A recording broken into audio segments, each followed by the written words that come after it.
Abusasem kese abefie Nigerian actress outside producer Bimbo Ademoye any pressure crowd ama or sending warning to Ghana TV stations oh chiri mu say omo yi ni movie e wo TV channel so no or the warning kese pa abro na face Bryan Acheampong one of the gurus in NPP Bryan Acheampong Abetifi constituency member of parliament wọ́n tó akọ mu Adum ẹja na ṣe hɔ nom no wakoye donations ama no no donation de ebisa exceptional very big one a ɛwɔ sɛ gyebre na yɛka ho asɛm aha yi Penyah block media mesra sɛ ne die mu obe like video da ma over subscribe button na sabe click be notification na connect for latest update na ba kyerɛ wa adwen de ama me ɛwɔ comment section mesra sɛ oba so a na ɔhyɛ video mo for so enya bi ahwɛ you feel Bryan Acheampong on say enche about a month ago and Kumasi Adum PZ blue light eja to ma ho nyina hye condemn as a no achi ne say donations upon donations the ebi koye Emma MPP party no obi akọ as individual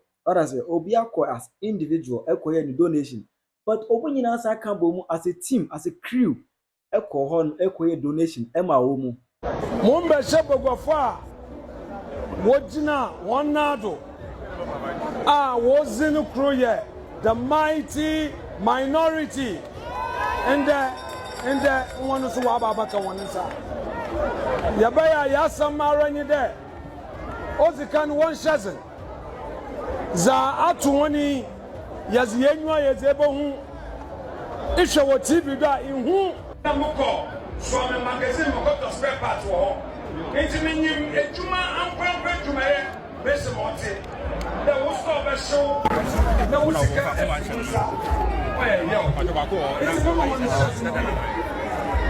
Buy a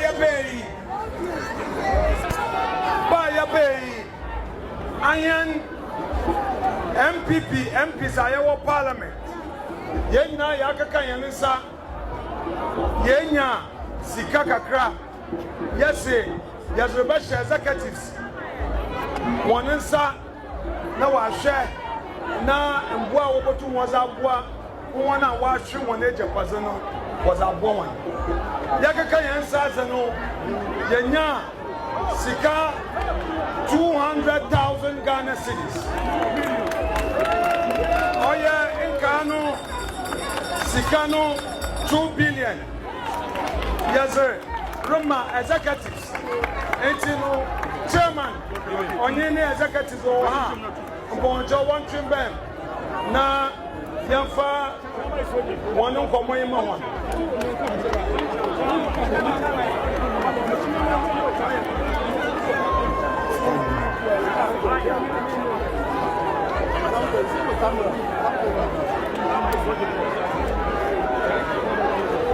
Chairman.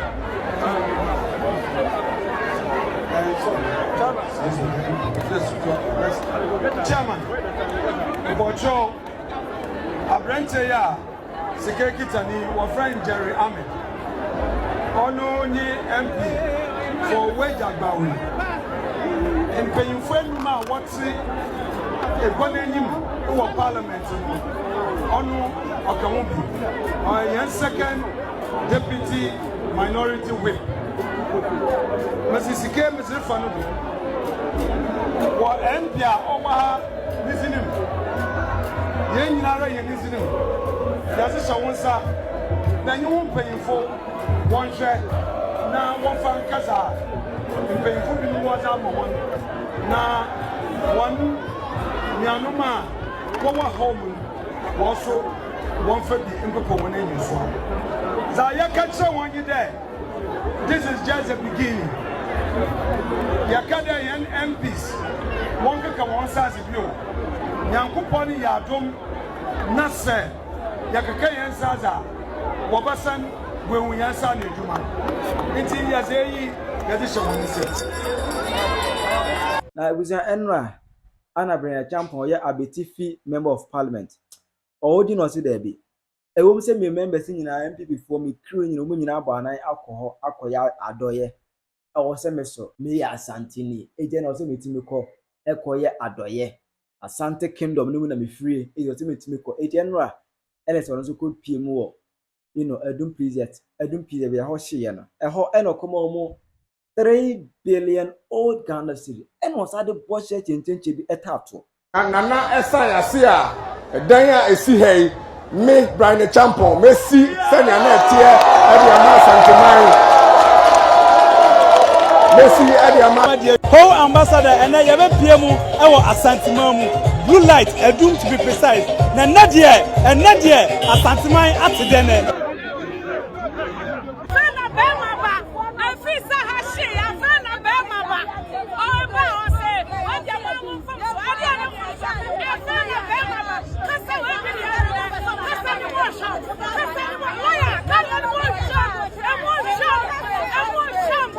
Kind and I see and Koma Nana Adum Hene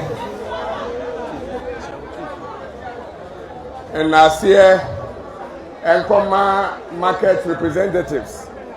I share Muaha.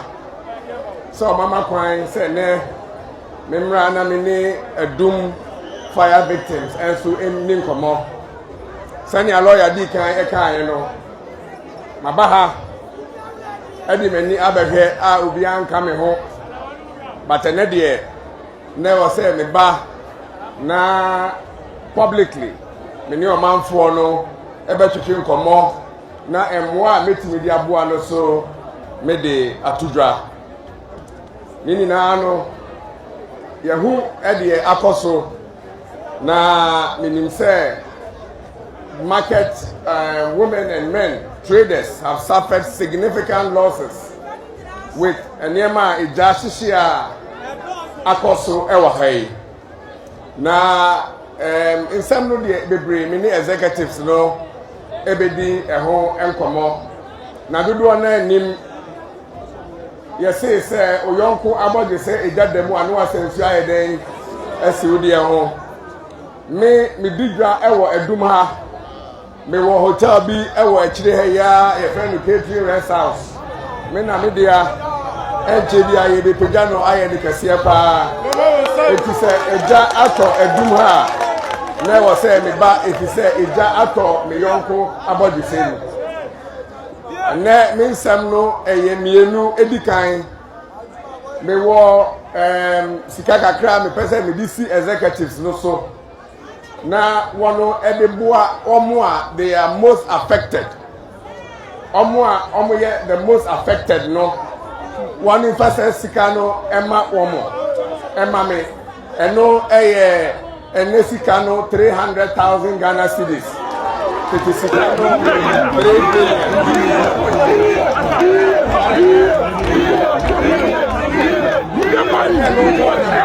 billion if you say CA, Metieti Achire, Metieti Ehua, Ewa Amanfo mu, say Abai Besia, Ebekwa Kosi saying, say Webeya, Ebekwa Kosi saying, Asante Mande, Nura, Eye Bakope, Eye Asante Hene, Etufo, Wamani Musu Kakra, Obeba na Wachi, Enko Ewie na Ababedu. Asante Ghana any Asante Memo menene bedi nkomo mene aban so regional minister any KM so bedi nkomo na nana esan ase a dan a esi hei me Bryan Acheampong Messi senya na tie ade ama Asante man Messi ade ama Asante man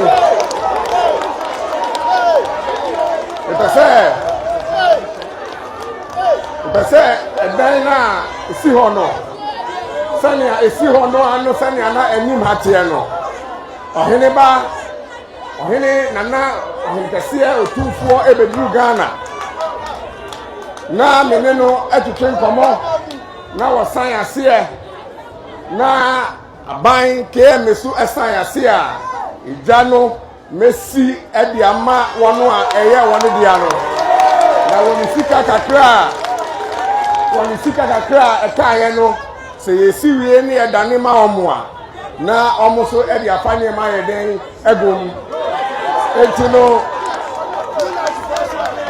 ena meni executives no market executives no ebedi nkomo na yene ohene so edi nkomo sene be ya dwumadi a me pese me bedi wa hai ekoyie edi ma blue light traders ɛne ɔmo a wɔn ahwere wɔn agyapadeɛ kɛseɛ paa na ɛdan wei sɛ meka sɛ mɛtumi asi a mɛnyi akyidie Merci Rock City. Merci Rock City. Merci Rock City. The biggest hotel in Africa. It's blue light here down here. Enkodru say afi da ye de be mame no. Enkodru afi no na e dan we me page esi ho e de ama for. What I say? Ochirim say ade a wo twa ye just a go ahead from a pemso na na say you the second. Asante man nyina ewura. Asase so nya mekese. Or trying to go ahead from the numu keke. Odun for man go ahead. Obe peja dan bia momo kumase ho ama. Ebeji obi nsem. Eti do sra yes otunfo. Ebe wan go ahead. Na say watimi aye project a opeso ye de makumase for free. Ama we abi energy sem ama omo Adum PZ to be precise. Na yenko Nigerian actress na say the other one Emma Ghana free. Obeka over esi at the Ghana TV channels na stations na just say we change 1 2 baby abefa bia ye Nigerian movie. It is sometimes we say it in Ghana no. Do we have Ghana channels? Unity TV, Daily TV, Pensam TV, omukwa de Bobo, Pensam TV, omukwa de Bobo, Movement TV, Charlie. Every second on the clock, if they are not showing adverts, then they are showing Nigerian movie. Meanwhile, a Ghana channel. And I just wonder, what I say? Anka mo Ghana yina tones so nka mo de yi makoma akubina as a fan into a franga kaka na eba but other Nigerian movie. Na Bimbo Ademoye outside producer, Nigerian actress outside producer. Wa hwe no say dey say what name to talk for more Ghana channels no and I say Ghana TV stations no. Ono Bimbo no movie a wa bo ho ka for producers afa work afa members etio muka or say ni crew what tio biaka cameraman ya jini sika there's a story obia jini sika wa poka channel o post to the channels wa kuro na TV station free o ma ko download na almost ni free ewo omo TV channels o tire mu say ade ekwaso de almost stealing the property it or the one ekese mom this wo hunsa ade be mu dia ede ni bakro no obetin te score kopa ede achiro. Hi guys, Bimbo Ademoye here. First of all, I'd like to say a very big thank you for all the love and support that you have shown me in respect of the PR for Broken Hallelujah. But I wanted to let something known. It's been eating me, it's been eating deep inside of me. And I just wanted to let you know. Broken Hallelujah is coming, right? But I thought we were past the days of piracy. And this video is actually to send a sound warning. It's not a threat, but at the same time, it's a very sound warning. And I'm going to do a breakdown for you guys. This video might be long, but please listen. You know those people that take your thumbnail and your title and pretend like it's the same film for clickbait? Please, I'm begging you now. Let's all remember that we used an email address to open a YouTube channel. You can be traced, you can be tracked, you can be found.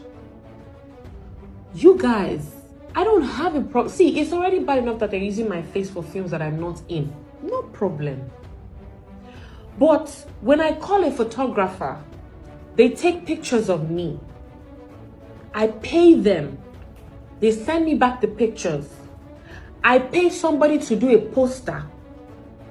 They send it back to me. I go through all that process. That picture, that poster is my intellectual property. It belongs to me. I didn't give you permission to use it. My title has been copyrighted. I didn't give you permission to use it. It's a different thing if, okay, like a movie Homecoming and then The Homecoming. That one is fine. But when you use my actual title and my thumbnail, then we have a problem. then you now proceed to be evil and upload my film on your channel without my consent. I spent millions of naira making this movie. You know what it means to cast top actors? They charge me, and I gladly pay because they bring their A game. Then I'll now do all of that day and night. Sometimes we don't sleep. Crew members will suffer. They won't go home. We just walk round the clock. Then you will now sit down at the comfort of your home and lift my film and put on your channel. That TV station in Ghana, I'm talking to you. Don't put my movie up. I didn't give you the permission to. I don't even want, before I was even like, well, let's talk to me. Let's discuss on how we can both share. I don't want your money. Don't put my movie up. All the TV stations in Ghana that put my movie, I didn't give you permission to. Don't put my movie up. Ayodeji Films. You don't put my movie up, but you put my thumbnail and my title, and then you pretend like it's a part 2. I'm warning you. Actually, you're the one I'm looking for because I want to use you as an example. Ayodeji Films. I'm calling you out. And the crazy thing is, you don't even do a review. I know people that do reviews of my movie. I see them. I love them. I love you guys. I appreciate you guys. But Ayodeji, you post and you talk a lot of trash. Let me give you an example of what you do. So guys, have you seen this beautiful movie? It's a lovely movie. It's a nice movie. So the movie is nice. Tell us what to think about the movie. That's not a review. You're talking bullshit. And using our thumbnail for clickbait. Don't put up, don't use my, Ayodeji Films, don't review my movie. Don't talk about my film. Because when I take your channel down, or I have you picked up and arrested, nobody should come and cry wolf and say Bimbo is actually using power to intimidate anybody. Because I'm warning you now. The TV station in Ghana, you're not untouchable. You're not unreachable. Stop uploading my movies on your channel. Those of you that use my thumbnail and my title and you use another film, I don't care if I'm in the film. Don't use my thumbnail. It's my intellectual property. It's mine. And I'm not giving you permission to use it. Please.